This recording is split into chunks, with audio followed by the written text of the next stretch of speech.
ಪಾಪ ಒಬ್ಬರು ಮನೆ ಮುಂದೆ ಬಂದು ಹೆಂಡಿ ಇಡ್ತಂದು ಎಮ್ಮೆ ಹೆಂಡಿ ಇಟ್ಟು ಕೂಡ ಆಕಿ ಯಾರು ಮನೆ ಮುಂದೆ ಇಟ್ಟದಲ್ಲ ಆ ಮನೆ ಹೆಣ್ಮಗಳು ಏನು ಮಾಡೋದು ಹೆಂಡಿ ತೊಳಕ್ಕೆ ಬಂದು ಈಕಿ ಅಂದ್ಲು ಎಮ್ಮಿ ಮಾಲಕ್ತಿ ಅಯ್ಯಕ್ಕದ ನಮ್ಮ ಎಮ್ಮಿ ಹೆಂಡದ ನೀ ತೊಗೋಬೇಡ ನಿಮ್ಮ ಎಮ್ಮಿ ಹೆಂಡಿ ಇರ್ಲಕ್ಕದ ನನ್ನ ಮನೆ ಮುಂದೆ ಇಟ್ಟದ ನಾ ತೊಗೊಳಕಿನೇ ತಿಕ್ಕಿ ನೀ ಹೆಂಗೆ ತಗೋ ತಿಕ್ಕಿ ನಾ ತೊಗೊಂಡೆ ತೀರ್ತೀನಿ ಅಂತ ಹೆಂಡಿ ತೊಳಕ್ಕೆ ಹಾಕೋದಕ್ಕೆ ಒಂದು ಕೊಟ್ಟೆ ಬಿಟ್ಲಾಗ ಏನ್ರಿ ಯಾವಾಗಿಂದ ಒಂದು ಏಟ ನನ್ನ ಶರಣ ತಂದೆ ತಾಯಿಗಳೇ ಭಕ್ತಾದಿಗಳೇ ತಮ್ಮೆಲ್ಲರಿಗೆ ಅನಂತ ಶರಣಾರ್ಥಿಗಳು. ಸಾಗಿ ಬಂದಿರತಕ್ಕಂಥ ಪ್ರವಚನ ನಿನ್ನಿನ ದಿವಸ ಸ್ವಲ್ಪ ಸಮಯ ಪ್ರವಚನ ಮಾಡಿದ್ರು ಕೂಡ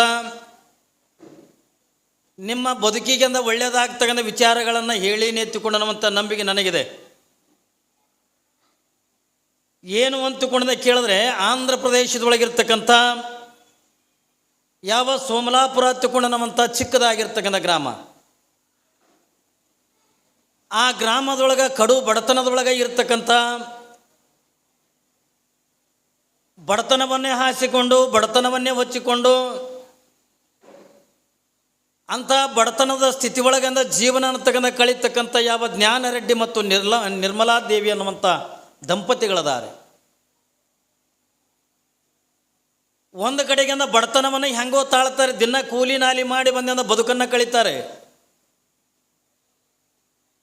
ಆದರೆ ಇನ್ನೊಂದು ಏನು ದುಃಖ ಇತ್ತು ಹೊತ್ತುಕೊಂಡದೆ ಕೇಳಿದ್ರೆ ನಿರ್ಮಲಾ ದೇವಿಗೆ ಬಹುಶಃ ಅವಳಿಗೆಂದ ತಿನ್ನಕ್ಕಿಲ್ಲ ಅನ್ನುವಂಥ ದುಃಖಿಲ್ಲ, ಬಟ್ಟೆ ಉಡಕ್ಕಿಲ್ಲ ಅನ್ನುವಂಥ ದುಃಖಿಲ್ಲ. ಆದರೆ ಎಂಥ ದುಃಖ ಹತ್ತುಕೊಂಡ ಕೇಳಿದ್ರೆ ಪ್ರತಿಯೊಬ್ಬ ತಾಯಂದ್ರಿಗೂ ಕೂಡ ಕಾಡ್ತಕ್ಕಂಥ ದುಃಖನೇ ನಿರ್ಮಲಾ ದೇವಿಗೆಂದ ಕಾಡ್ತಿತ್ತು. ಅದು ಯಾವ ದುಃಖ ಹತ್ತುಕೊಂಡ ಕೇಳಿದ್ರೆ ಮಕ್ಕಳಾಗಿಲ್ಲ ಹತ್ತುಕೊಂಡನವಂಥ ದುಃಖ. ನಾನು ನಿನ್ನಿನ ದಿವಸ ನಿಮಗೊಂದು ಮಾತು ಹೇಳಿದೆ, ಈ ಮಕ್ಕಳು ಆಗೋದು ಬಿಡೋದು ಇದು ಯಾರ ಕೈಯಾಗದ ಹತ್ತುಕೊಂಡ ಕೇಳಿದ್ರೆ ಒಂದು ಮಾತು ಅಂದರೆ ನಿಮ್ಮ ಪ್ರಾರಂಭದೊಳಗೆ ಒಂದು ಮಾತು ಹೇಳಿದೆ, ಭಗವಂತ 2 ಸಾರಿ ನಗುತ್ತಾನತ್ತೆ. ನಾನು ನಿನ್ನೆ ಹೇಳಿಂದ ಒಂದೇ ಹೇಳಿಬಿಟ್ಟೆ ನಾನು ನಿಮಗೆ. ಭಗವಂತ 2 ಸಾರಿ ನಗುತ್ತಾನೆ. ಯಾರನ್ನು ನೋಡಿ? ನಮ್ಮನ್ನೆಲ್ಲ ನೋಡಿ. ಒಂದು ಸಾರಿ ಅಣ್ಣ ತಮ್ಮಂದಿರಿಂದ ಬ್ಯಾರೆ ಆಗಿ ಈ ಹೊಲ ನಂದು ಈ ಹೊಲ ನಂದು, ಈ ಮನೆ ನಂದು ಈ ಮನೆ ನಂದು ಹೊತ್ತಿಕೊಂಡೊಂದು ಅಣ್ಣ ತಮ್ಮಂದಿರಿಂದ ಜಗಳಾಡುವಂಥ ಪ್ರಸಂಗದ ಒಳಗೆ ಭಗವಂತ ಅಪಹಾಸ್ಯ ಮಾಡಿದ ನಗುತ್ತಾನೆ. ಹುಚ್ಚ, ಇದು ಎಲ್ಲವೂ ಕೂಡ ನಂದಿರುವಾಗ ನಿಮ್ಮದು ಹತ್ತಿಕೊಂಡು ಹೇಳ್ಕೊತಿರಲ್ಲ ತಂದು ಭಗವಂತ ನಗುತ್ತಾನತ್ತೆ. ಏನು ಇನ್ನೊಂದು ಸಾರಿ ನಗುತ್ತಾನೆ ಪರಮಾತ್ಮ. ಯಾವಾಗ ಒಬ್ಬ ವೈದ್ಯನ ಡಾಕ್ಟರ್ ಹತ್ತಿಕೊಂಡಂತೀವಲ್ಲ ನಾವು, ಡಾಕ್ಟ್ರನ್ನ ನೋಡಿ ಭಗವಂತ ಒಂದು ಸಾರಿ ಅಂದ ನಗುತ್ತಾನತ್ತೆ.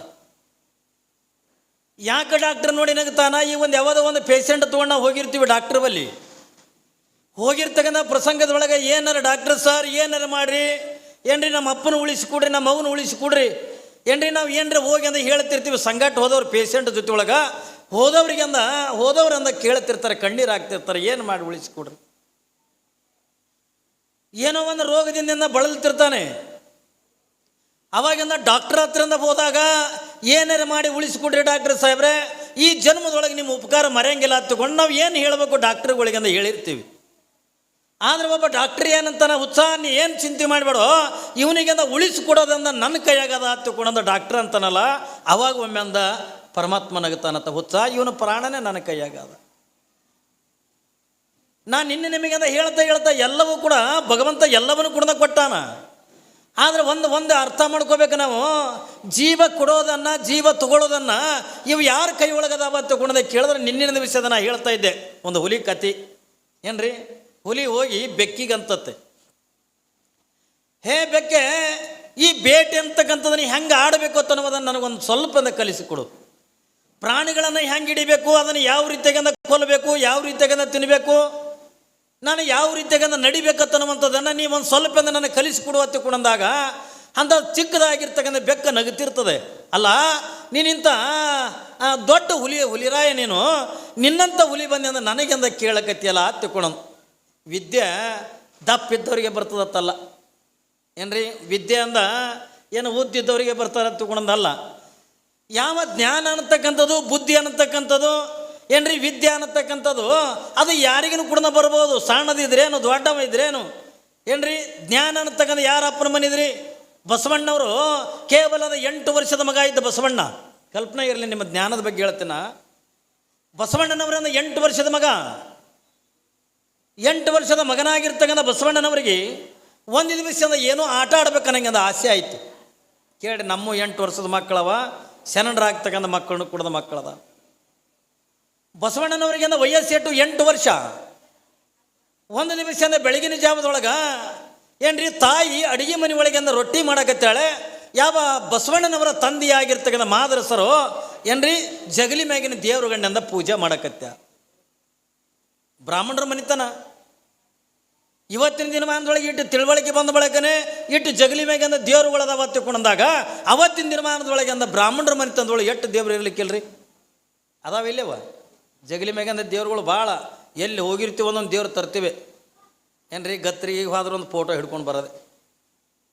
ಗುಡ್ಡಾಪುರಕ್ಕೆ ಹೋದ್ರೆ ಒಂದು ಮೂರ್ತಿ ತರವ್ರೆ.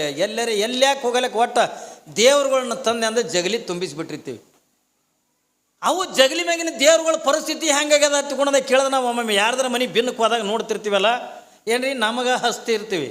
ಅದೇ ಪೂಜೆ ಮುಗಿಸ್ಕೊಂಡ ಕುಂತಿರ್ತೀವಿ, ಹಸ್ತಿರ್ತೀವಿ. ಅವ ಏನು ಮಾಡಿ ತೊಗೊಂಬರ ಯಪ್ಪ ಒಂದು ಈಟ್ ದೇವ್ರ ಪೂಜೆ ಮಾಡ್ತೀನಿ ತಡಿ. ನೋಡ್ತಿರ್ತೀವಿ ಪೂಜೆ ಹೆಂಗೆ. ಒಂದು ಬುಟ್ಟಿ ತೊಳೋದು, ಸ್ಟೀಲ್ ಬುಟ್ಟಿ ತೊಗೊಂಡು ಜಗಲಿಗೆ ಹೊಟ್ಟಿಗೆ ಹಿಡಿದು ಹಿಂಗೆ ತುಂಬೋದು.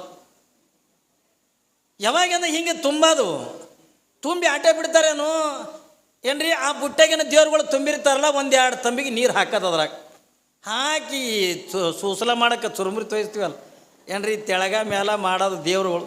ಹೇಳ್ತೀನಿ, ಈ ಕೈಗೆ 4 ಹಿಡಿದು ಜಾಡ್ಸೋದಕ್ಕೇನು ವರ್ಷೋದಿಲ್ಲ. ಜಾಡ್ಸೋದು ಒಂದೊಂದು ದೇವ್ರ ಅಂಗಳಕ್ಕೆ ಹೋಗಿ ಮತ್ತೆ ಬಂದಿರ್ತಾವೆ, ಗ್ವಾಡಿಗೆ ಬಿಡೋದು ಬಂದಿರ್ತಾವಲ್ರಿ. ಮತ್ತು ಅವನು ಕೂಡ ಬ್ಯಾಸರಾಗದ ಆಟ್ರೆ ಮಾಡ್ತಾರೆ. ಅವಕ್ಕೇನು ಏನು ಈ ಪತ್ರಿ ಬ್ಯಾಡ, ಹೂವು ಬ್ಯಾಡ, ಏನೂ ಬೇಡ. ಈಗ ಎಲ್ಲರ ನೀವು ಬೀಗರ ಮನೆಗೆ ಹೋಗಿರ್ತೀರಿ, ಯಾರ್ದಾರೆ ಎಂದೂ ಇಲ್ಲಾರ್ದು ಹೋಗಿರ್ತೀರಿ. ಹೋದಾಗ ಅವ್ರು ಏನಂತಾರೆ, ಅಯ್ಯ ತಂಗಿ ಇವತ್ತೊಂದು ದಿವಸ ಇರಿ ಅವ್ವ, ಭಾಳ ದಿವ್ಸಕ್ಕೆ ಬಂದಿದ್ದೀವಿ, ಹೋಗ್ಬೇಡ ತಗೊಂಡು ಹೆಣ್ಮಕ್ಳನ್ನು ಅಂತಾರಲ್ರಿ. ಇವತ್ತೊಂದು ದಿವಸ ಇರೋ ಇಲ್ಲಿ ಅವ ನಮಗೆ ಇರ್ಲಕ್ಕಾಗಲ್ಲ, ನಮಗೆ ಇರ್ಲಕ್ಕಾಗಲ್ಲ. ಅಯ್ಯೋ ಅಂಥದ್ದೇನಿಟ್ಟಿದೆ ಅವು ಮನ್ಯಾಗ ಅದು ಕೇಳ್ತಾರೆ. ಅವ್ರು ಬೀಗರು ಕೇಳ್ತಾರಿಲ್ಲ, ಅಯ್ಯ ಅಂಥದ್ದೇನಿಟ್ಟಿದೆ ಅವು ಏನಿಲ್ಲ ಅವು ದೇವ್ರುಗಳೊಂದು ಮೂಲ ಆಗ್ಯಾವಲ್ಲ ನಮಗೆ ಏನ್ರಿ. ದೇವ್ರೊಂದು ಮೂಲ ಆಗ್ಯಾವ ನಮಗೆ. ಅಟ್ಟು ಮೂಲ ಮಾಡ್ಕೊಂಡಂದ ದೇವ್ರುಗಳ ಪೂಜೆ ಮಾಡೋ ಅರ್ಥ ಇಲ್ಲ ಏನ್ರಿ. ದೇವ್ರ ಮೇಲೆ ನಂಬಿಕೆ ಇರಬೇಕು, ದೇವ್ರ ಮೇಲಿಂದ ಭಕ್ತಿ ಇರಬೇಕು, ದೇವ್ರ ಮೇಲಿಂದ ಶ್ರದ್ಧೆ ಇರಬೇಕು. ಇವತ್ತಿಲ್ಲಿ 3 ವರ್ಷಕ್ಕೊಮ್ಮೆ ಜಾತ್ರೆ ಮಾಡ್ತೀರಿ ಏನ್ರಿ. 3 ಸರಿನೂ ಕೂಡ ನಾ ಬಂದಿನಿ, 3ನೇ ಸರಿ ಇದು ನಾ ಬರೋದು. ನಿಮ್ಮಲ್ಲಿ ನಂಬಿಕೆ ಅದ, ಆ ತಾಯಿ ಮೇಲಿಂದ ನಂಬಿಕೆ ಅದ, ಆ ತಾಯಿ ಮೇಲಿಂದ ಭಕ್ತಿ ಅದತ್ತಂದ್ರೆ ಇಟ್ಟೆಲ್ಲ ಏನ್ರಿ ನೀವು ಬೇಡ್ಕೊಳಕತ್ತೀರಿ. ಬೇಡ್ಕೊಂಡಿದ್ದೆ ಅಂದ್ರೆ ನಿಮಗೆ ಕೊಡ್ಲಾಕತ್ತಾಳ ತಂದೆ ನೀವು ಬಂದಿರಿ. ಇಲ್ಲಿ ಯಾರು ನೀವು ಪಟ್ಟಣದ ಮಂದಿ ಎಂದರೆ ಪ್ರವಚನ ಬರೋ ಮಂದಿ ನೀವು ಏನ್ರಿ. ಅದ್ರಾಗ ಈ ಟೈಮ್ದಾಗ ಸಿನಿಮಾಗಳು ಭಾರಿ ಇರ್ತಾವೆ, ಧಾರಾವಾಹಿಗಳು ಇರ್ತಾವೆ, ದೇವ್ರುಗಳಿಂದ ಮೂಲಾಗ. ಇವತ್ತಿನ ದಿನಮಾನದೊಳಗೆ ಇಟ್ಟು ದೇವ್ರುಗಳದಾವತ್ತಂದ್ರೆ ಅವತ್ತು 12ನೇ ಶತಮಾನದೊಳಗಿಂದ ಬಸವಣ್ಣವ್ರ ಮನಿತನ ಎಂಥ ಮನಿತನ ಏನ್ರಿ, ಶ್ರೀಮಂತಿಕೆಯಿಂದ ಕೂಡಿರ್ತಕ್ಕಂಥ ಮನಿತನ. ಅಟ್ಟಿ ಎಲ್ಲ ಬ್ರಾಹ್ಮಣರ ಮನಿತನ. ಜಗಲಿ ಮೇಲೆ 100 ದೇವರುಗಳು. ಒಂದು ಕಡೆಗಿಂದ ಬಸವಣ್ಣವ್ರ ತಂದೆ ಮಾದರಸರು ಜಗಲಿ ಮ್ಯಾಗಿನ ದೇವ್ರುಗಳು ಪೂಜೆ ಮಾಡಕತ್ತಿದ್ರು. ತಾಯಿ ರೊಟ್ಟಿ ಮಾಡಕತ್ತಾಳೆ. 8 ವರ್ಷದ ಮಗ ಬಸವಣ್ಣ ತಾಯಿ ಹತ್ತಿರದಿಂದ ಬಂದ. ಅವ್ವ ಅಂದ, ಏನು ಬಸವ ಅಂದ. ಏನಿಲ್ಲ, ನಾ ಆಟ ಆಡಬೇಕಾಗೈತಿ, ನನಗೊಂದು ಕುರ್ಪಿ ಕೊಡು ತಿಳ್ಕೊಂಡಂದ. ಕುರ್ಪಿ ನಮ್ಮ ಕಡೆ ಕುರ್ಪಿನ ಅಂತಾರೆ, ಸದಿ ಕಳೆಯೋದು. ಯಾವಾಗಂದ ಕುರ್ಪಿ ಬೇಡ್ದ. ತಾಯಿ ಅಂತಳ, ಮಗ ಕುರ್ಪಿ ತೊಗೊಂಡು ಏನು ಆಟ ಆಡ್ತಿದ್ದಿ, ನಿನಗೇನ್ರಿ ಬೇರೆ ಸಾಮಾನುಗಳನ್ನ ಕೊಡ್ತೀನಿ, ಅಡುಗೆ ಸಾಮಾನು ಕೊಡ್ತೀನಿ, ಆಟ ಆಡೋದು ತಿಳ್ಕೊಂಡಂದು ತಾಯಿ ಅಂದ್ಲು. ಇಲ್ಲಿಲ್ಲ, ನನಗಿಂದ ಕುರ್ಪಿನೇ ಬೇಕಂತ ತಿಳ್ಕೊಂಡಂದು ಬಸವಣ್ಣ ಜಗಳ ತೆಗೆದ. ಯಾರಿದ್ರು ಕೂಡ ಬಾಲ್ಯ ಯೌವನ ಮುಪ್ಪು ನಿನ್ನೆ ಹೇಳಿನಲ್ಲ ನಿಮಗೆ. ಶರಣರಿರಲಿ, ಸಂತರಿರಲಿ, ಸಾಮಾನ್ಯರಿರಲಿ, ಸ್ವಾಮಿಗಳಿರಲಿ, ಯಾರಿದ್ರೂ ಕೂಡ ಬಾಲ್ಯ ಯೌವನ ಮುಪ್ಪು ಅನ್ನತಕ್ಕಂಥ ಎಲ್ಲರೂ ಕೂಡ ಕಳಿಬೇಕೆ. ಯಾವ ಶರಣರಾಗ್ತಕ್ಕಂಥ ಮಕ್ಕಳನ್ನು ಕೂಡ ಬಾಲ್ಯದೊಳಗೆ ಆಟ ಪಾಠಗಳನ್ನೇ ಆಡಬೇಕು ಏನ್ರಿ. ಆಟ ಪಾಠ ಆಡಿದ್ರೇ ಯಾವಾಗ ಇಲ್ಲಿ ಏನಾಗ್ಯದ ತಗೊಂಡ ಕೇಳಿದ್ರೆ ಬಸವಣ್ಣ ತಾಯಿ ಜೊತೆ ಒಳಗೆ ಜಗಳ ತೆಗೆದ. ಅವ್ವ ನನಗೊಂದು ಕುರ್ಪಿ ಬೇಕು. ಕುರ್ಪಿ ತೊಗೊಂಡು ಏನು ಮಾಡ್ತೀವಿ, ಇಲ್ಲ ನನಗೆ ಆಟ ಆಡೋಕ್ಕೆ ಅಂದ ಕುರ್ಪಿ ಬೇಕು. ತಾಯಿ ಅಂತಳ, ಮಗ ಕೈಗೆ ಹಚ್ಕೊಂಡು ಏನಾರ ಮಾಡ್ಕೊಂಡು. ಯಾಕೆ ಬಸವಣ್ಣ ಒಬ್ಬನೇ ಮಗ ಏನ್ರಿ, ಒಬ್ಬನೇ ಮಗ, ಭಾಳ ಪ್ರೀತಿ ಮಗನ ಮ್ಯಾಲ. ಯಾಕಂದ್ರೆ ಅಕ್ಕನಾಗಮ್ಮ ಹುಟ್ಟಿ ಭಾಳ ವರ್ಷದ ಮೇಲಂದ ಬಸವಣ್ಣ ಹುಟ್ಟಿದ್ದ. ಅದು ಯಾರಿಗೆ ಬೇಡ್ಕೊಂಡು ಇವತ್ತೇನು ಬಾಗೇವಾಡಿ ಒಳಗಿಂದ ಬಸವಣ್ಣನ ಮೂರ್ತಿ ಏನಾಯ್ತಲ್ಲ, ನಂದಿ ಮೂರ್ತಿ, ಆ ದೇವರಿಗಿಂದ ಹರಕೆ ಹೊತ್ತಂದು ಬಸವಣ್ಣ ನನ್ನ ಜನ್ಮ ಕೊಟ್ಟಿರ್ತಕ್ಕಂಥವಳು ಮಾದಲಾಂಬಿಕೆ. ಯಾಕೆ ಭಾಳ ದಿವಸಕ್ಕಿಂತ ಹುಟ್ಟ್ಯಾನ ಹತ್ತಿಕೊಂಡಂದು ಭಾಳ ಪ್ರೀತಿ. ಕೈಗೆ ಹತ್ಕೊಂಡು ಏನಾರೇ ಮಾಡ್ಕೊಂಡು ಮಗ ಬ್ಯಾಡ ಹತ್ತಿಕೊಂಡಂದ್ರು ಕೇಳಲಿಲ್ಲ. ಬಸವಣ್ಣಗೆ ಅಳ್ಳಿಕತ್ತ, ಕಣ್ಣೀರು ಹಾಕ್ಲಿಕ್ಕತ್ತ. ಇಲ್ಲ, ನನಗೆ ಕುರ್ಪಿ ಬೇಕೇ ಬೇಕು. ಯಾವಾಗಿಂದ ಸಿಟ್ಟಿಗೆ ಬಂದಿಂದ ತಾಯಿ ಏನು ಮಾಡ್ತಾಳ, ಬಸವಣ್ಣನ ಕೈ ಹಿಡ್ಕೊಂಡು ಮಾದರಸರ ಹತ್ರ ತರ್ತಾಳ. ಅಂದ್ರೆ ಜಗಲಿ ದೇವ್ರ ಕೋಲ್ಯಾಗ ಪೂಜೆ ಮಾಡಕತ್ತಿರಲ್ಲ, ಮಾದರಸರ ಹತ್ರ ತಂದು ಯಾವಾಗಿಂದ ಮಾದರಸರ ಹತ್ರ ತಂದಾಗಂದ ನೋಡ್ರಿ ಬಸವಣ್ಣ ಹಠ ಮಾಡಿ ಅಂದ ಹಳ್ಳಿಕತ್ತಾನೆ. ಏನ್ರಿ ಆಟ ಆಡಕ್ಕಿಂದ ಕುರ್ಪಿ ಬೇಡಕತ್ತಾನ, ಕೈಗೆ ಹಚ್ಕೊಂಡು ಏನ್ರಿ ಮಾಡ್ಕೊಂಡ್ರಿ ಹೆಂಗೆ ಮಾಡೋದು ಒತ್ತಿಕೊಂಡಂದು ಮಾದಲಾಂಬಿಕೆ ಅಂದಾಗ ಬಸವಣ್ಣನ ಅಂದ, ಮಗ ಬಸವಣ್ಣ ನಿನಗೇನ್ರಿ